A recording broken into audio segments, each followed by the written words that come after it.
Morning, guys. I just want to make a video before I lose track of the past couple of days. So, when you get a chance to talk with a person that's on a faith journey, on a spiritual journey, a lot of you guys see me on Facebook. I'm super heavy hitting, right? Like, I love the church history, I love facts. This is a big deal for me because I don't like to play in the world of making up history or proclaiming history to mean one thing where it really was another. I just like factual history, right? Like, you can't go around and say that the Jews were actually the Nazis and the Nazi Germans were actually the ones who were in the Holocaust. So in those type of conversations, I don't have any tolerance for ignorance. And I really I enjoy those conversations a lot. I love the history of the church in every aspect imaginable. I love all the sections. I've come into a lot lately on social media, whether you're a prince, whether you're a reverend, whether you're just a kid that likes to talk and doesn't study, or maybe you're someone that does like to study, but you just haven't gotten to a specific point of in depth, I guess, like I like to do. And I'm nowhere near as knowledgeable as many of the people I surround myself with, right? I always surround myself with people that are more knowledgeable in the subjects that I'm interested in so that I can always be challenged and always continue to learn. So anyways, what I'm getting at is I had some awesome opportunities this week. Obviously on Facebook, big deal. I use it a lot. It actually does help evangelize people. I have people in private messaging that I don't personally know, but they view what the content that I write, they relate to it, and they connect with the things that I'm saying because it relates to the path that they're on. But because I speak the truth in historical aspects, they're able to go verify those things without an unbiased opinion, right? These are people that are not Catholic. And these are people that are already a pastor of a certain religion, denomination per se, or maybe they're atheists, whatever it is. But they can unbiasedly find out the history of the church, and then they can make their own decisions. And so far, that ultimately leads everybody to the church. You can be the dumbest smart person, or you can just simply be ignorant by accident or just not by study, but you can very easily become smart in these conversations as long as you're not doing it from a biased view. Like for me, when I studied the history of the church, I actually didn't study it from just the Catholic perspective. I was actually trying to study it to disprove the Catholic perspective, because I didn't want to come into the Catholic Church, and that's the hard truth. I grew up in it. I wasn't baptized in it, apparently. My family wasn't catechized. That's what it really boils down to. And when I left for the Army at the age of 18, I wanted nothing to do with the Catholic Church. So anything that I could personally do to disprove what my family held on to, even though they weren't catechized, just so they'd leave me alone while I was doing other stuff, would have been great. However, year after year after year after year after year after year, over a decade of historical studies, you kind of get rid of the biases because you really want to get it figured out, right? Anyways, the reason I'm bringing this up is because I am learning right now there is a major movement in church history studies. And I'm part of that generation, right? There's a lot of people coming to the Catholic Church because of historical studies, people that never would have considered the church a possible home for them. But the studies are factual, they're truthful, and it is what it is. You become Catholic. Candace Owens said it best. I may chop it up, but I think she said, to become a historian is to become Catholic, or vice versa. To become Catholic, you are actually a continuing legacy of that very history. Outside of the Catholic family, everybody knows nobody else can proclaim that, right? You have the Reformed churches, sure, but they broke away. They lost a lot of things. But anyways, the point is not to get into all of that right now. I want to get at is I'm noticing variables. I like variables, right? So for the variables, I'm noticing a lot of people are pursuing the Catholic Church and joining it and leaving their other churches, or they're actually having to shut down their churches because they can no longer lead that church and it was a business for them. This is a common thing. And I'm grateful the Spirit is leading them home, whatever the appeal is, right? For me, I'm able to help people on that journey in a very army style, keep it simple, stupid breakdown of church history and not get too tangled up in the weeds. We can go over councils, we can go over schisms, we can go over Reformation, we can go over all that, we can go over the dates, we can go over all this cool stuff, which is good for study purposes. But when you're just talking, just keep it simple, right? And you can fact check, it's all good.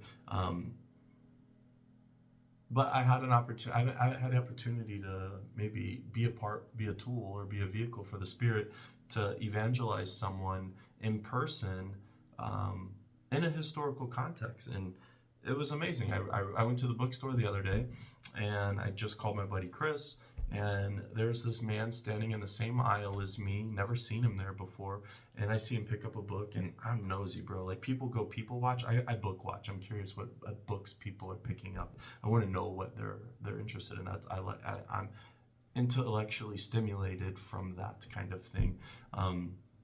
Anyways, so I see him grab this "What do Catholics believe?" or something about Catholics, and I'm like, boom. I was on the phone with my friend Chris, who I'm also evangelizing right now. He'll be baptized at Easter. I got to sponsor him in Salt Lake City. Anyways, at the cathedral down there in Maryland. Anyways, so I was on the phone with Chris. I see this guy, boom, snatch this book, right? And he puts it back, and it's a Catholic book. What do Catholics believe? And I'm like, are you Catholic? And his answer was no. I'm thinking about it. Hey, bro, Chris, I gotta go. I'm about to talk to this dude real quick. And boom, got off the phone. So his name's Brian. Brian, if you actually see this, I promise you 100% I meant my invitation to you. I meant that in everything. 10 o'clock Mass, Cathedral. Come find me and my family. Sit with us. Let's have a talk after Mass. Let's talk before Mass. Let's conversate. Sorry, I had to get out of there in a rush, but please, if you do see this, show up, man. I really would like to talk with you more. We had a great discussion. For those of you that are curious, the discussion went like this. I saw him, boom. I asked him if he was Catholic. He said no. He was interested. He was in his current spiritual journey. I was thrilled. I said, well, what is your what's your niche right now? What's drawing you into the church? And Brian, you said to me, you were like, I just can't put it into words, right? So the Holy Spirit led me to share my journey about the Holy Catholic Church with you, right? And I shared with you how, from a law enforcement perspective or from my education standpoint, intelligence gathering for intelligence communities, intelligence agencies at a federal level, or even at a corporate level, it doesn't matter. The Lord appealed all of that to me as well. So the Lord took me on a factual, historical journey, the same as if you're trying to convict somebody with the proper evidence, not some falsified evidence, the proper evidence to make sure that the victim is getting justice served, right? Or when you're creating an intelligence report or a product so that your customer, which would be the decision makers, can make the proper decision that best benefits them without any flaw or error in the facts, right? You want them to be successful. And I shared with you, Brian, that this is how the Lord led me to the church in many aspects, not just the secular history of church history, but the Catholic Church history, the Orthodox Church history, the schismatic history, the Reformation history, the history of the priesthood, the history of the sacraments, the history of the development of the theology, the history of the development of Christology, Mariology, all these super cool things. But what was most important to me at that point in time in my life was making sure that I'm joining a church that gets me directly to Jesus. The church that specifically was started by the Lord, by Jesus Christ himself. And you can debate all you want. Don't really care, to be fair with you. If you were to actually hold this up in court, it would literally fall on its face. The Catholic Church is the church that was started and established by Christ and is the continual successor. So Brian, as you remember, I was sharing this with you, and I had no clue what your journey was. You could have been one of those guys that are looking for the sacrament. Maybe I've met people that instantly received Jesus through the Eucharist, right? All these things, right? And we did speak about that as well, the being able to trace the Holy Eucharist that's in the Catholic Church now, in the Orthodox Church now, and trace it all the way back, right? 2,000 years. We can see where literally in the Holy Testament, or in the New Testament, in the Holy Bible, where the Lord specifically says He is the bread is the body of Christ, and those who do not partake of this bread will not receive eternal life, right? So we see that, okay? And then there's many different aspects, right? And then there's so many different people. Maybe they found the Bible verse where they do need to confess, but they can't confess to anybody and everybody to be forgiven for their sins. They can repent and rebuke to anybody and everybody, but they need to go to the Catholic clergy to get to that forgiveness of sins, as the New Testament Sola Scriptura teaches. That the apostles, the bishops of the Catholic Church, and the first pope are the only ones able to forgive, and then their successors, and so on and so on and so on, right? So maybe they're looking for forgiveness of sin. I've met so many people. But Brian, for you, man, it just happened to be, you said to me you were a historian. You said that you were actually being drawn to the Catholic Church and looking into it because you yourself as a non-Catholic, you didn't share with me what denomination, maybe you don't have a denomination. You didn't share with me your background because we didn't get into that, but you shared with me your interest in the history. I truly believe the Holy Spirit meant for us to meet at that moment, at that time, to help you along that journey. The Spirit's going to guide you wherever you're going to go, and you're going to use your free will to make choices to go where you go. But if you do see this, I would love to continue those conversations with you in any subject of church history. It's my favorite. My tactic is militaristic. My tactic is defensive. My tactic is no tolerance for ignorance. And if you don't have any credibility, I just leave me alone. Go talk to someone else that's more tolerant. That's my tactic. That's just who I am at my core. I wish I had a more tolerant side to me when it comes to facts or historical debates to help the people that create historical facts. I wish I had more tolerance for that, but I don't. It's not me. It's not in my blood. So there's your warning. So please, if you see me and if you like that type of tactic, it helps a lot of people where it runs some people away. So not every tactic is for everybody, and I'm just who I am, right? So if you find me, I promise you, I told you 10 o'clock Mass at the location I told you to come to down in Boise, and we'll be there. Just ask for me, ask for the Bunker family. I love everybody there. I think they all love me in reverse. It doesn't matter. So they should be able to point you to me. And then I can introduce you to other people too that are on this journey for God, on this journey for acceptance, on this journey to get as close to Jesus as possible, right?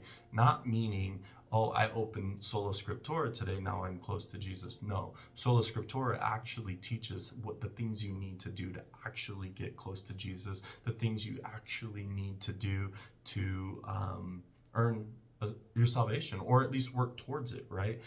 It's not a I'm saved and that's end all be all. That's only a very small variable in the entire formula of what we're supposed to be striving for here. So for you, brother, please look for me, find me. If you see this, I'm going to post this throughout social media, hoping that this gets to you because I really want to reach out to you, man. I regret not giving my phone number because I had to get out of there. My wife was blowing my phone up while we were talking. Brian, I'm praying for you. I wish the best for you. For the pastor that's going to be starting RCIA soon. Sorry, I got like pre-workout going on still. For the gym, right? For the pastor, I don't want to put your business out there because there's a lot of sacrifice for you and you're still in your learning phase. You're starting RCIA next month. Brother, please stay steadfast, okay? Keep yourself open when times get tough, when your culture starts to get tough as they find out what's going on, and as you have to figure out whatever it is you have to do in your journey into coming into communion with Christ's church. Just know that I'm proud of you. I don't know you personally, but I am proud of you. It takes a lot of courage to do what you're doing. Many more have done this in the same background, in the same setting that you have. But if you ever need someone to chat to, if you're ever learning something in RCIA, or maybe you feel that your RCIA there at your location isn't really feeding you what you're looking for, please reach out to me. And if anything, I'll have Father Tim speak with you again. I'll have Brooke speak with you again, maybe on a more personal level, right? Because we're all in the whole evangelization process together. Even though I'm Catholic, right? I'm Catholic now, baptized. I try to live my faith. I'm still evangelizing myself. Conversion never ends just because you become Catholic or whatever. You're always converting yourself to Jesus Christ. There's nothing else in the world we should be striving for except for to convert ourselves to Jesus Christ. We are who we are, of course, but we can actually fix and alter those things about ourselves to bring us closer to Jesus Christ in his only church that he established, right? You can go wherever you would like to go, but ultimately, once you are sitting there at that moment, are you with the successors of the apostles? No, you're not, if you're not in the Catholic Church. Are you receiving the communion that's spoken about in the Bible? No, you're not, because you don't have the priest, not you specifically, but people in general that are not in the Catholic or Orthodox Church, right? And then for you, if you are still stuck between the Orthodox and the Catholic Church, I'd love to still talk with you about it, because I love both churches the same. So I don't refer to the Catholic Church and the Orthodox Church as denominations. That's not me. I don't play that game. Or I don't consider them denominations. I consider them the church. They are just the church, right? What I consider denominations are reformers, non-denominational, those kind of people. Those are Protestants, right? Those are reformers. They're not the church. They are listed as a denomination. They're a denomination of our church, right? So I don't play that. But for you, I know you are leaving a denomination or possibly leaving a denomination in your RCIA situation. So I'm going to continue to pray for you. I will always be an ear for you. I will always keep your name private, right? So that way we're not putting anybody on blast. But your journey is important, right? From especially going from a hardcore Bible Belt style Southern Baptist religion over to the church, Baptist denomination or the church, right? So good for you. I'm praying for you.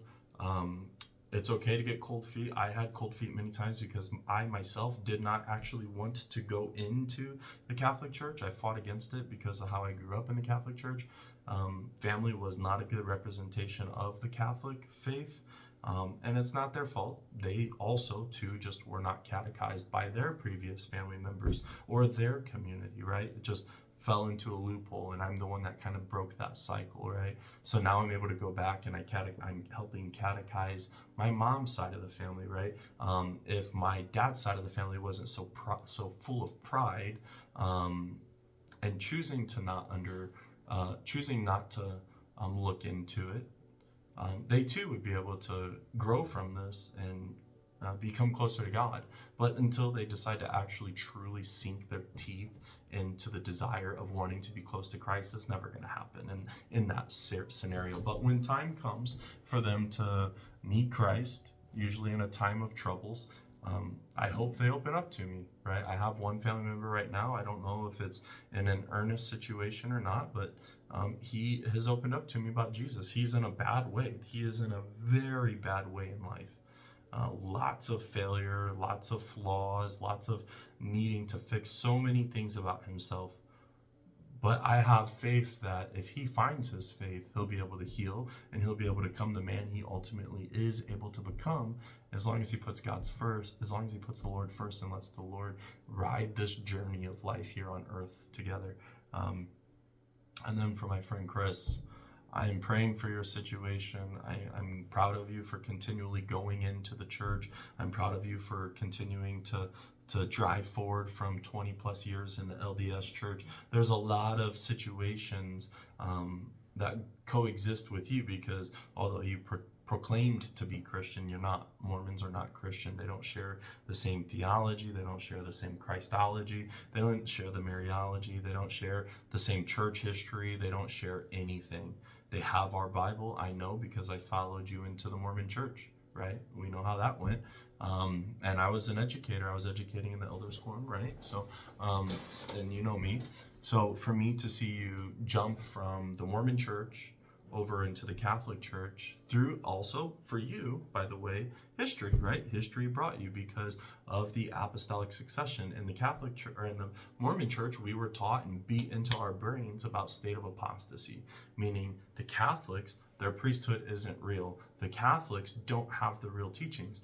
But like for you, and me, the Lord led you down a historical path to physically show you the history of the church. And you were fighting against it yourself, right? Being in the Mormon church, you fought hard. I think for 4 years you've tried to fight against this, and then eventually just simply tried to ignore it, right? But once you realize that the Mormon church wasn't Christian, even though you might still consider them your Christian brothers, they're not Christian. But once you learned that the state of apostasy never took place for the Catholics, once you learned that the priesthood was never lost for the Catholics, once you learned the teachings were never lost for the Catholics, once you learned the Catholics gave the world the Bible and figured everything else out from there, you called me on your own recognition. Kyle, I'm going to become Catholic, and now we're on this journey together. I know as you start to express your dualism and your beliefs that you're kind of teeter-tottering every great once in a while, or man-made, your own system that you're developing sometimes, even it's going to be a difficult road for you, because you're going from being a god, or going from already being a saint in the Mormon church, and then pursuing your path to becoming a god that essentially is equal to or greater than Jesus himself, with your own planet and all this weird stuff that we were taught. But you were in it longer than me, 20-something years, right? So there's going to be a lot of rewiring and working going on with you. And at some point, the Lord will eventually reveal you all the failures and the lies that you've taught others. Like me, I taught lies, right? I didn't know I was teaching lies, but ultimately teaching lies, right? When I was acting as a Protestant, I was teaching lies. When I was a Mormon, I was teaching lies, right? And it is what it is. We repent, we ask for forgiveness of these things, and we move on and submit to Christ, right? So I'm praying for you. I'm praying for your daughter as well. So there's that. There's a handful of people that are pursuing the church. But I also want to talk about members who are already Catholic, right? We have a lot of people who are already Catholic but disconnected and want to be connected. So today I had a beautiful opportunity, right? This morning I woke up at 5:30, worked out with the Catholic brother at the gym, had great conversation, had a good lift, came back home by 7 o'clock to meet this new lady named, I think it's Elvira, Hispanic sister. And just lo and behold, she poured on to me that she's Roman Catholic. And she just instantly opened up to me, right? She has her own business. She's a successful woman, beautiful personality, beautiful person. Can't wait to meet her husband one day. Even her daughter, she has a 20-year-old daughter. They're here from SoCal, but they're conservative Catholic, right? Not liberal Catholic, they're conservative Catholic. But this is what hurts my heart, right? When I meet people, I'm like, man, even if you're going to another parish, I'm like, bro, come to the cathedral, come hang out, sit with me and my family. I always offer this, right? This is my go-to. I tell them the time, I tell them where we sit, and I tell them what the location is, right? And I always invite them, whether they're Catholic, not Catholic, whether they're in the cathedral and they don't have anybody, or they are at another parish and they're looking for a new home, or they're permanently at the parish that they're of their choice. I still invite them to come sit with us at the cathedral, because I love being surrounded by those who are striving to be Christ-like in Christ's church. It's my favorite place to be on earth. Anyways, but what bothers me is this. When we have newcomers coming into the church, and they've announced that they're even new to the area, there's no opening arms to them in every place. Some places there are. For me, Father Tim, Father Rosario, the previous clergy, they know, like, hey, if there's a new guy, and if Kyle knows there's someone new, Kyle's like, hey, bro, come sit with us, like this thing. Let me introduce you to people. I love to do that for people. So I find out the lady, the embroidery lady's Catholic. She's been here since 2018, and she is still yet to truly make a parish family environment. She's met people. She's been to Holy Apostles. She felt kind of out of place there, and she just thinks that it's cliquish there. Every place has cliques, that's fine, but she just didn't feel at home there. Then she went out to St. Mark's, didn't feel at home there, and now she's out at Nampa. She doesn't really feel at home there, but she's there because there's a Hispanic community there that speaks both Spanish and English. And she has one of my favorite deacons. Deacon Daniel, you are amazing. And she also has a deacon that I do not care for one bit whatsoever. Being in prior law enforcement, especially learning how to psychoanalyze people, and then on my off time, I was still doing studyings, learning how to psychoanalyze people because I wanted to go CID at some point. But then also moving into my education and moving into human manipulation and interviewing tactics. This deacon, there's something off about him in a psychoanalysis, and he can fake the funk with everybody else, just not me. And that's that. I don't want to speak anything. I don't want to mention his name. Anyways, but Deacon Daniel, phenomenal deacon, guys. So she has a beautiful deacon out there. And then she's got Father Justin out there, traditional Latin Mass. Anyways, I invited her to the cathedral to come sit with us. They're in their 50s. They're older than us.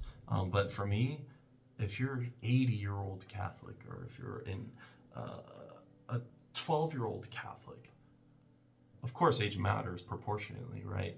In terms of communications and that kind of thing. But I love them the same.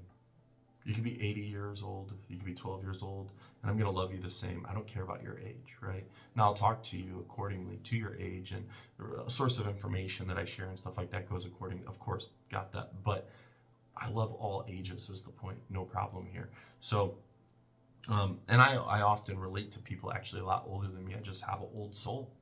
Even for my artistry, all the things I'm into, I love tradition. I love centuries. I feel like I was born in the wrong century, to be fair. I just love traditional stuff more than modern day stuff. I mean, modern day technology and stuff. I'm talking about arts and traditions and cultures, anyways.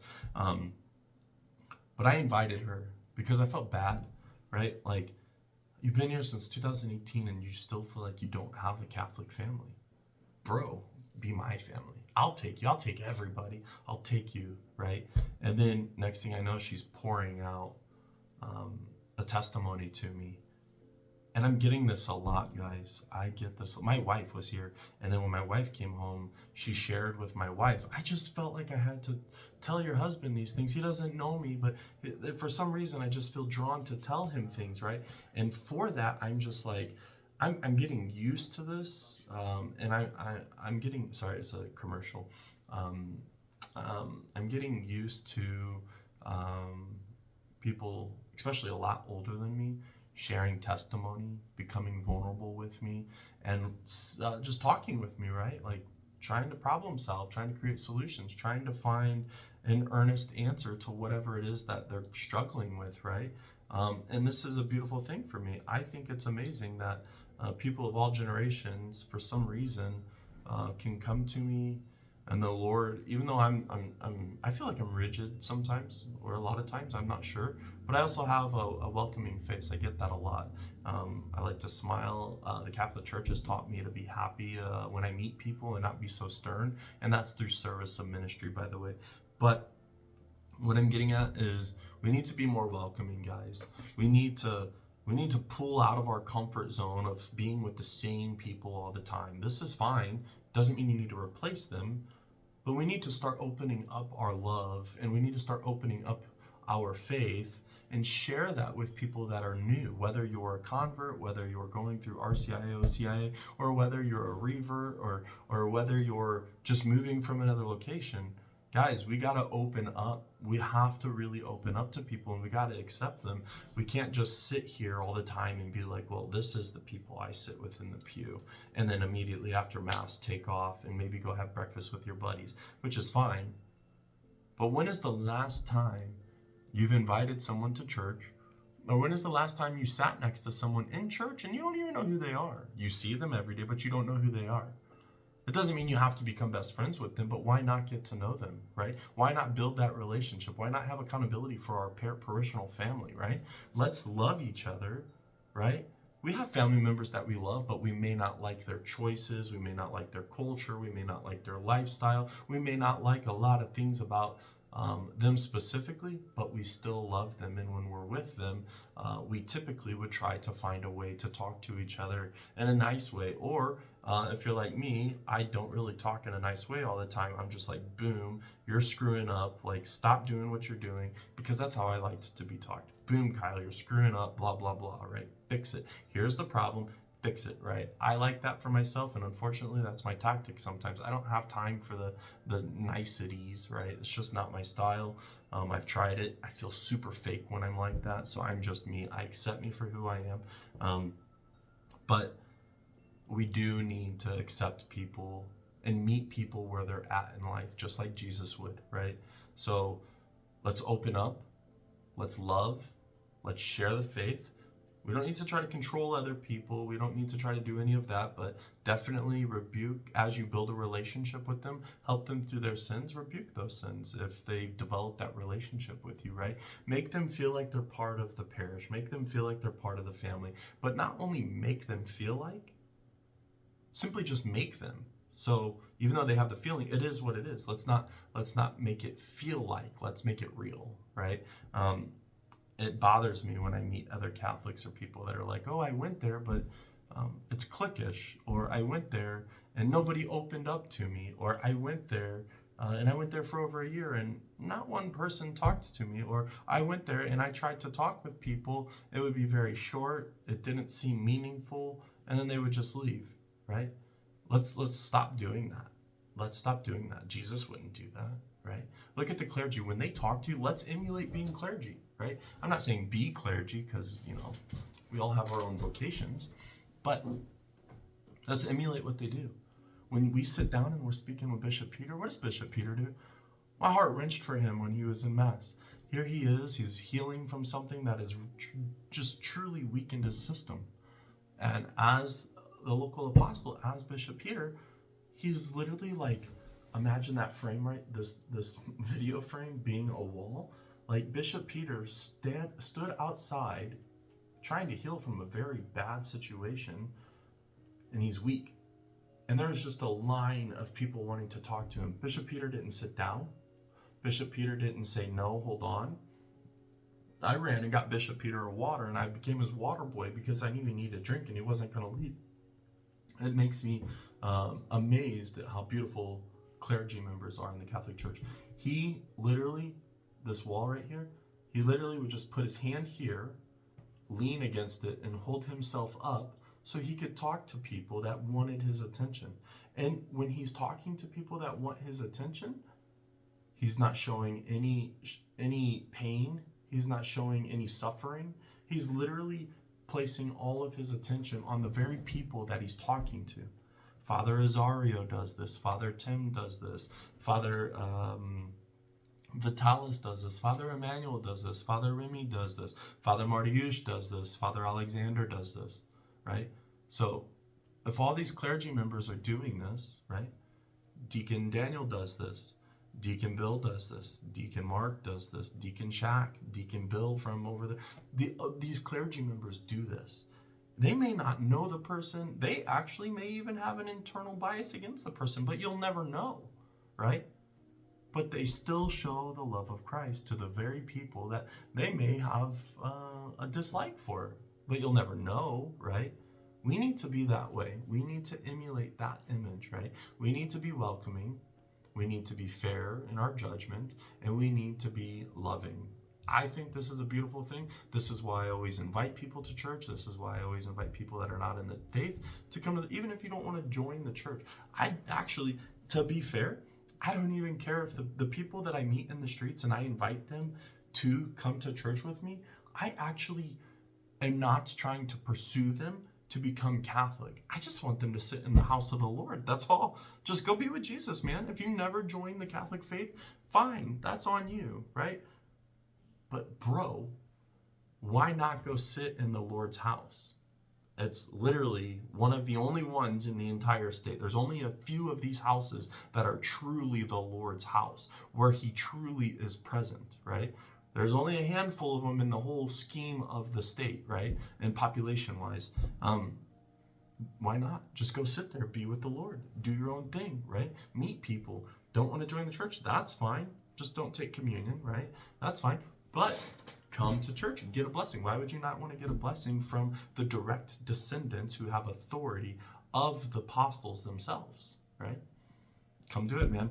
Anyways, share your love, know who you are, know your limitations. Don't over exacerbate yourself. Don't overdo yourself in terms of your know who you are when it comes to evangelizing and sharing love, right?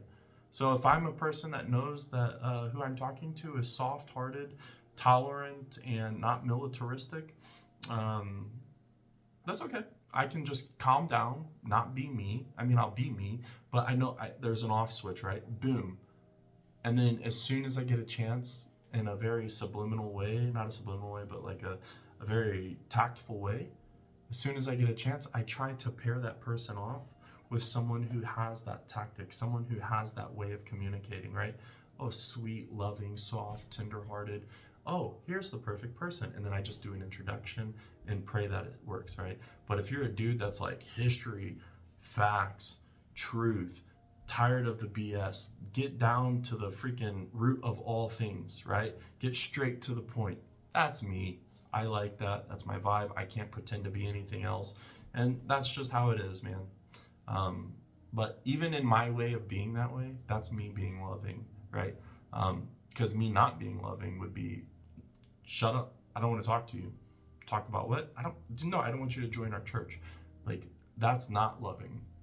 And that's not me. Even if I don't like you, I still want you to come to church. I still want you to possibly even join the church if that's in your current path, right?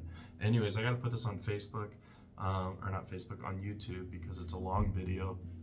But guys, be you, be real to yourself, know who you are, share that love with other people. And if your type and style of sharing love isn't matching the person that you're in front of, go find someone to help. Go find someone with that style of love and pair them together, right? We're not meant to connect with, we are meant to connect with everybody, but life, cultural experiences, growth, community, that all changes who we are and creates a different dynamic for us, right? So my dynamic and who I am may not match many other people, and that's okay. I'm still going to love them even though they have a different dynamic than me. And I hope that they still love me regardless. But anyways, invite people to your church. Invite them to sit with you. And if you have people sitting with you and they're in the pews day in and day out, and you don't even know who they are except for maybe their name or a peace be with you, guys, we're doing it all wrong. Cut that out. Let's get to know the people that we're next to in the pews. Cut that stuff out, man. Stop the fake Catholic stuff. Stop the fake Christian stuff. Know yourself. Know your love. Express your love and help people feel like they're part of the community and share testimony. I'm speaking with so many people that are way older than me. One guy, he's 70, is he 74? 74 years old. And he comes to me because he can trust me. He comes to me because he knows I'm going to give him advice as best as I can according to Jesus, right? According to emulating being Christ-like, according to the psychology of a Catholic, right? I try my best, right? I don't have the answers to everything, but I try my best. And because I do try my best and I do try to be earnest in what I say, I have a lot of people that come to me in confidence, people that sometimes I would think wouldn't even talk to me because of how young I am, right? But they have a drawing to come talk to me. They have a drawing to come ask me to pray for them. I find it very beautiful because I do that to people too, right? Please pray for me, right? I don't believe in that, oh, I'm praying for you, and then you get offended. No way, bro. If you say you're praying for me, you better mean it. I'm going to hold you accountable. And if you are saying it in a derogatory way, you better still mean it. I'm holding you accountable, right? So continue to pray, continue to place Christ first, continue to show the love, and know who you are. Okay, guys? So just stay blessed. Keep doing what you're doing, but alter what you're doing, right? Share the love. Get to know your pew neighbor. Invite someone into church. Invite somebody to sit with you, and break out of your comfort zone, right? We got to build a family here, guys. The state of Idaho is a transient state. There's people from all over the world here, especially all over the different states and the nations here. Invite them in. That's actually what we're supposed to do. We're supposed to invite strangers, right? It's what the Bible says, right? Invite strangers. Be welcoming to strangers. And many of us are not doing that. Many of us are just saying, hey, peace be with you. That's it. And then you run off and you go talk to people that are of your like interest and of your mind, right? And then you create a little group, and it's called a clique. And then boom, we just essentially ruled out a Catholic brother or sister, or maybe someone that doesn't want to become Catholic, but they like coming to our church. Let's not be seclusive, right? Let's not do it. Guys, take care. All right, bye.